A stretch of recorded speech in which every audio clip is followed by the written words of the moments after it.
mishandled this situation. Let's start with week one. Week one, the Buccaneers, they had high hopes, and they go out. Tom Brady doesn't play a great game, throws a couple interceptions. What Bruce Arians do? Bruce Arians runs straight to the podium and says, Tom Brady, it was his fault on those interceptions. So now we're all like, man, Tom Brady out here tripping. Man, it's crazy. Next thing you know, Bruce Arians, he says, oh, my mistake. It's actually Mike Evans' fault.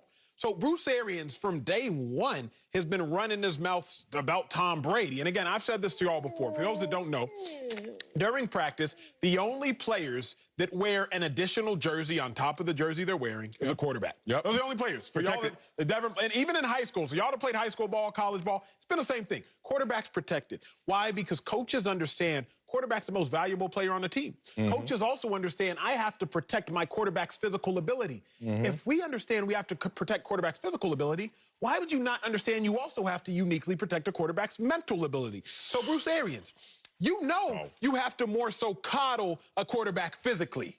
We know that. So if you know that, and I'm not saying I agree with it, it's just the nature of the game, then why would you not understand you also have to protect the quarterback mentally? So Bruce Arians has been taking shot after shot after shot at Tom Brady. I can get into all the nuts and the bolts and the stats, so I'm going to do that on my second lap. Sure you But will. on my first lap, it's very simple. Bruce Arians, you knew what you had with Tom Brady. Why aren't you acting like you knew what you had with Tom Brady? Unreal that your take was based off of, oh, he's protected physically. And then we need to protect him mentally. Absolutely.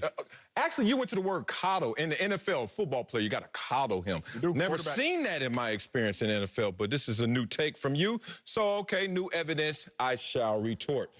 He is frustrated with Bruce Arians, but he shouldn't be frustrated with Bruce Arians. What's happening here is the conflict between buy-in and the conflict of a lack of trust. Look, he's almost PTSD from his Bill Belichick experience because it was an amazing experience in terms of wins and losses, but also it had an effect on him in terms of trust because you buy into Bill Belichick, you become the GOAT, and then you try to say, well, buy into me a little more. Buy into my situation, my circumstances. Give me the resources, the weapons, the receivers, etc. Build an offense around me. Let me call the plays, whatever it may be. And there wasn't the buy-in back into Tom Brady. So now he takes his services to Tampa Bay. And he finds himself with a coach who's like, hey, we're going to risk it to get that biscuit. And Tom Brady's like, that sounds good, except I've had so much success. My muscle memory tells me dink and dunk it works. But I'm going to trust you, Bruce Arians. And the first 6 games, let's say Tom Brady really went out there and trusted him. Let's talk about the fact that in 8 pass plays of 35 yards or more in the first half of the season. But in the last half, only 4.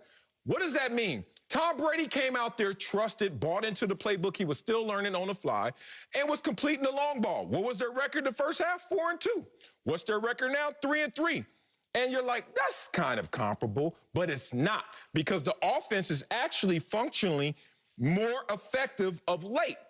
This is the point. Tom Brady's like, I won more early in the season doing it his way. But you know what? It didn't feel as good. So now I'm going to be effective in the way I do it, and we're going to be a better offense, but now we're not winning as much. Tom Brady needs to blame himself for where he is right now. He is having competing thoughts of buying into the system or buying into what has worked for him for so long, which is the Brady way. So, again, I like talking to you because you're older than me. You're wiser than me at times. You have more life experience. At times? At times, Backhand. okay? Backhand. Let me get to this. Marcellus, I believe that it's the job of the father figure. It's the job of the parent to make sure that the child gets what they need, not necessarily what they want. When I was a kid, I'd be like, Mom, can I get these desserts? Can I get these desserts? Yeah. And there came a point where she would let me eat all the candy I wanted. And then I went to the dentist's office. Your boy had a couple cavities, and I had to pay the price. Bruce, Tom Brady, can I get another receiver? Can I get Antonio Brown? Can I get Rob Gronkowski? Bruce Arians gave Tom Brady what he wanted, not what he needed. What's Tom Brady need? A pass-catching running back? Hello? Pass-catching running back help, please. The problem is BA. You're the authoritarian. So he gave Tom Brady too much of what Tom Brady wanted, not enough of what Tom Brady You don't think Brady needs. knows that as well? At this junction, my thing is, who's the buck stop with? It stops with the head coach, always and forever. So when you look at this roster and you look at the fact that James White threw 12 games last year, Patriots running back, had 57 receptions. Leonard Fournette, Buccaneers running back. He leads the team of the running backs with receptions, only has 28. Whose fault is that? That's not on Tom Brady. Really? That's on the head coach. Wow. Head coach supposed to structure the roster, is he not? Yeah, but still, he calls the plays that Tom Brady's already given approval to. He just calls them in the individual circumstances of the game. But the playbook is constructed by Bruce Arians' words, by Tom Brady's approval. Now you're going to blame Bruce Arians for that craziness. All right, we got to bring in somebody who's not as crazy as my dog Acho, NFL analyst Greg Jennings. So, Greg, should Tom Brady be frustrated, irritated with Bruce Arians? He got to first look in the mirror. Simply put, as players, we all have been players in this league. And when you're not getting it done personally, you have to look and be honest with yourself. The film does not lie. And what we've seen with Tom Brady is inconsistent play. He's been good when they're ahead, but when they are behind and when he gets pressure, he has been bad. Acho, you talk about what he needs versus what he wants. When you look at Tom Brady and the dinking and the dunking, you're saying he needs a pass-catching back out of the backfield. Well, in every offense, you have to evolve. You have to adjust. And he knew when he got on this roster what was there, what was not there. He wanted the receivers. He wanted guys that can spread the ball, that can spread defenses out, that can get down the field vertically, that he can get the ball in their hands and they can make plays. That's what they afforded him. Everything that Tom has pretty much asked for, he has gotten. You can't always pass the buck. And when you look at this Tampa Bay Buccaneers team, when they are behind, Tom Brady has thrown 10 of his 11 interceptions. That is all indicative, more so on the quarterback and the player.